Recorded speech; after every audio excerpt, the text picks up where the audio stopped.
وآل محمد وعجل فرج.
جنگ میں آپ نہیں دکھا سکتے کہ جو حق کا طرفدار ہے اس میں ہر ایک اپنی جگہ حق کا پیکر بنا.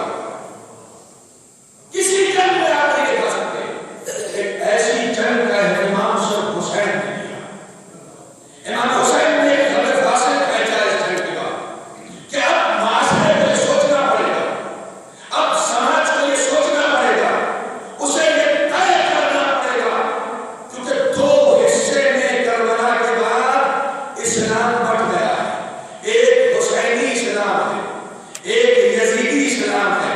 اب اسلامی سماج کو یہ طے کرنا پڑے گا وہ حسینی اسلام کے ساتھ ہے یا یزیدی اسلام کے ساتھ ہے.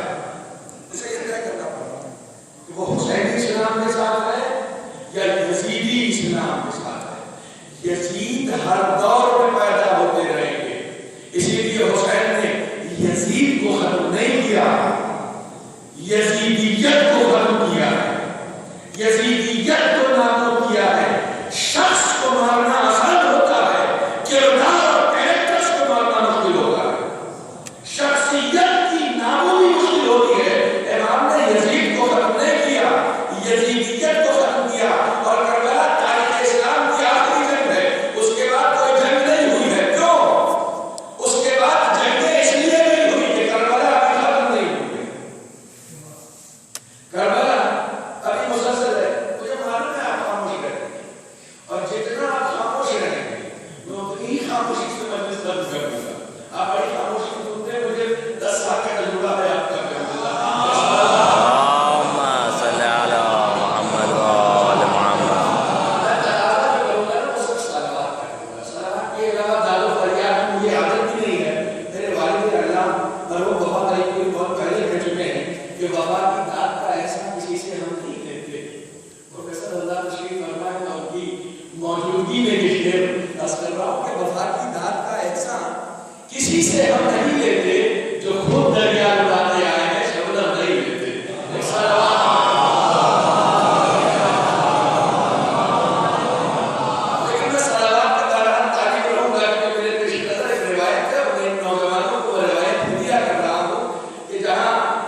یزید کی تعریف نہیں کی ہے، یزید کا کردار بتایا ہے، یزید کا کیریکٹر بتایا ہے۔ جو اعلانیہ گناہ کرتا ہو وہ یزید ہوتا ہے، چاہے کسی کو ہو رہے۔ جو اعلانیہ گناہ کرتا ہے وہ یزید ہوگا، یزید ہی ہوگا، چاہے کسی کو ہو رہے۔ معلم بالفسق، اعلانیہ گناہ کرتا ہے، فاسق ہوتا ہے یزید کی صفت، قاتل ہوتا ہے یزید کی صفت۔ میں صرف لفظ قاتل کی تشریح کر دوں، قاتل سے اسے نہیں کہتے جو خنجر کسی کے گلے میں چلاتا ہے، قاتل نفس المحرمہ، جسم کا قاتل نہیں بتایا، نفس کا قاتل بتایا ہے۔ ہم اگر کسی دوسرے کی برائی کرتے ہیں نا، غیبت، تو اس کے نفس کو مارتے ہیں، اس کے نفس کے قاتل ہوتے ہیں، اس کی آبرو کے قاتل ہوتے ہیں۔ غیبت کرنے والے کو بھی قاتل کہا گیا ہے، وہ کسی دوسرے محترم نفس کو قتل کر دیتا ہے۔ ہر انسان کی ایک اپنی شخصیت ہوتی ہے، اگر اس کی شخصیت کو قتل کر دیا جائے، چاہے وہ غیبت کے ذریعے سے ہو یا جھوٹ کے ذریعے سے ہو، تو وہ بھی قتل کا شمار ہوتا ہے۔ یزید کی ایک صفت یہ بتائی ہے کہ محترم اور پاکیزہ نفسوں کو وہ قتل کرتا ہے، اس کی یہ صفت ہوتی ہے۔ وہ معلم بالفسق، اور اعلانیہ گناہ کرتا ہے۔ اور اپنی صفت بتانے کے بعد، یزید کی صفت بتانے کے بعد، امام نے بتا دیا کہ کربلا کا پیغام کنٹینیو ہے، مثلی لا یبایع لمثلہ، مجھ جیسا اس جیسے بھی کبھی بیعت نہیں کر سکتا۔ صلوات پڑھیں محمد و اللهم صل على محمد وآل محمد۔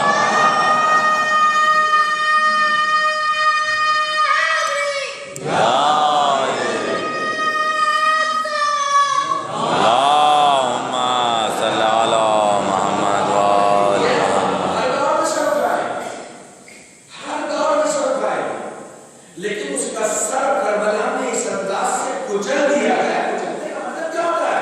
کچلنے کا مطلب ہوتا ہے دو گروہ پیدا ہوئے ہیں، ایک کو حسین یہ چاہتا ہے حسینی بن کے جیے، ایک کو یزید یہ چاہتا ہے یزیدی بن کے جیے۔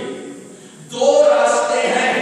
ویسے پلورالزم والے جو ابھی 10 سال پہلے کافی گفتگو اس پر ہو چکی ہے اور ہو رہی ہے کنٹینیو، کہ صاحب نجات کے راستے تو بہت سارے ہیں، آپ جدھر سے بھی جائیے خدا ہی تک پہنچے۔ توجہ کی ایک پوری بحث کی 8-10 سال پہلے بڑے زور و شور پر دنیا کے کئی ملکوں میں ہو رہی تھی کہ صاحب آپ جس راستے سے بھی جائیے آپ وہیں پہنچیے، ہر راستہ خدا کی طرف جاتا ہے۔ سب سے پہلے اس نظریے کو جس نے ختم کیا ہے اس کا نام حسین ہے۔ سب سے پہلے جس نے اس نظریے کو ختم کیا ہے۔ دیکھیے راستے چاہے جتنے بھی ہوں، ہر راستہ خدا کی طرف نہیں جاتا، ہر راستہ حق کی جانب نہیں جاتا۔ راستہ تو صرف ایک ہے جسے صراط مستقیم کہا جاتا ہے۔ یعنی آیت پڑھی، ان اللہ لہادی الذین آمنوا الی صراط مستقیم۔ اللہ صاحبان ایمان کی ہدایت کرتا ہے صراط مستقیم کی طرف۔ عجیب و غریب قرآن کریم کی عجیب و غریب آیت۔ خدا کہتا ہے صاحبان ایمان کی میں ہدایت کرتا ہوں صراط مستقیم کی طرف۔ یعنی صرف صاحب ایمان ہو جانا کافی نہیں ہے، یہ دیکھنا پڑے گا تمہاری ہدایت صراط مستقیم کی طرف ہوئی ہے یا نہیں ہوئی ہے۔ ورنہ لا الہ الا اللہ کہنے والے کو ہم صاحب ایمان کہتے ہیں، محمد رسول اللہ کہنے والے کو ہم صاحب ایمان کہتے ہیں۔ صراط مستقیم کی جانب ہدایت ہوئی یا نہیں ہوئی؟ صراط مستقیم کسے کہتے ہیں؟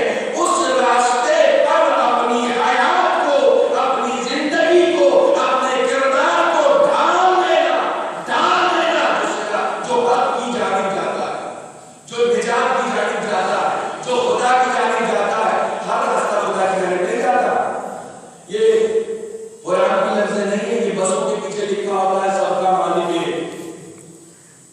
ٹھیک ہے، مالک سب کا ایک ہے، لیکن ساری بسیں اس کی ایک کی طرف نہیں جا رہی ہیں، سارے راستے اس ایک کی طرف نہیں جا رہے۔ راستے بہت سارے، میرا ایک جملہ یاد رکھیے گا، ہر راستہ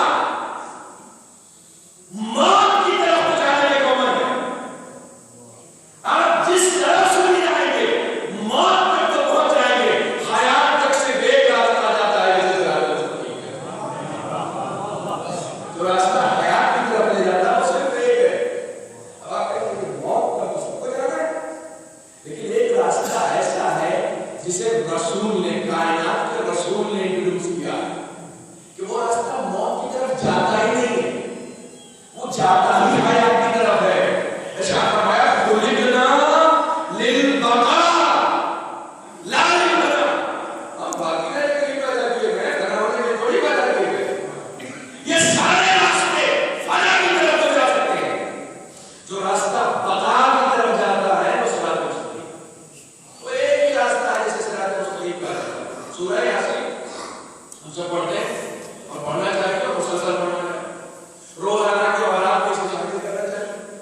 سورہ یاسین ہم سب کسی کی جان آسانی سے نکلنے کے لیے جان آسانی سے نکل جائے. اور میرا پرانا جملہ ہے، آپ کو بیان کر چکا ہوں کہ وہ جو مرتے وقت سورہ یاسین پڑھتے ہیں نا، وہ اس لیے نہیں پڑھتے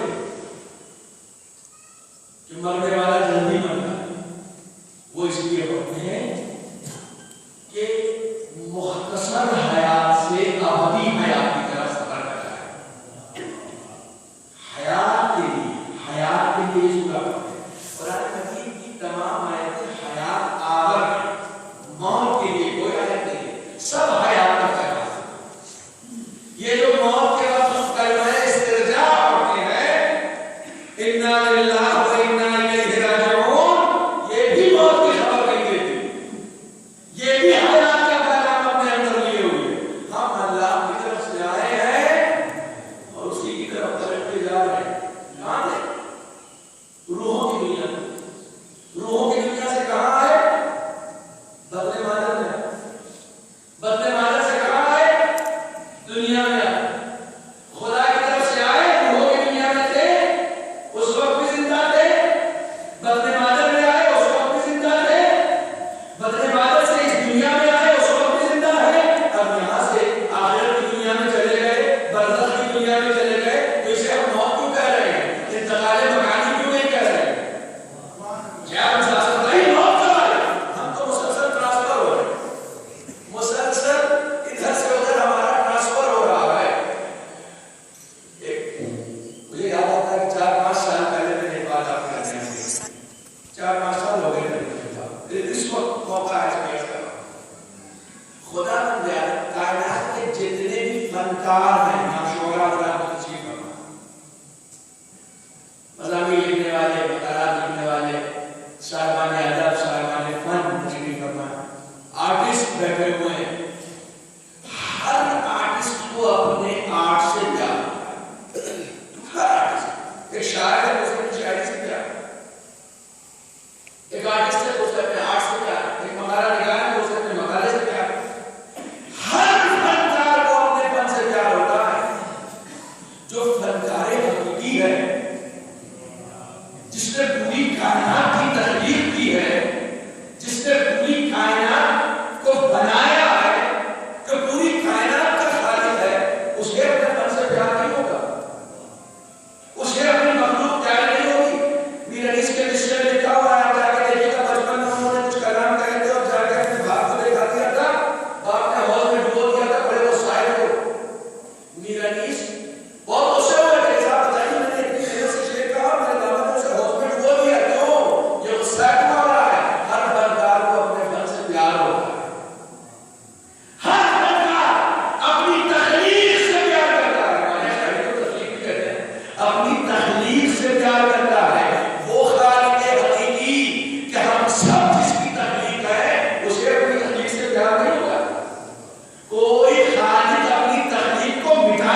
گزار دو جسے ہم سوشل ورک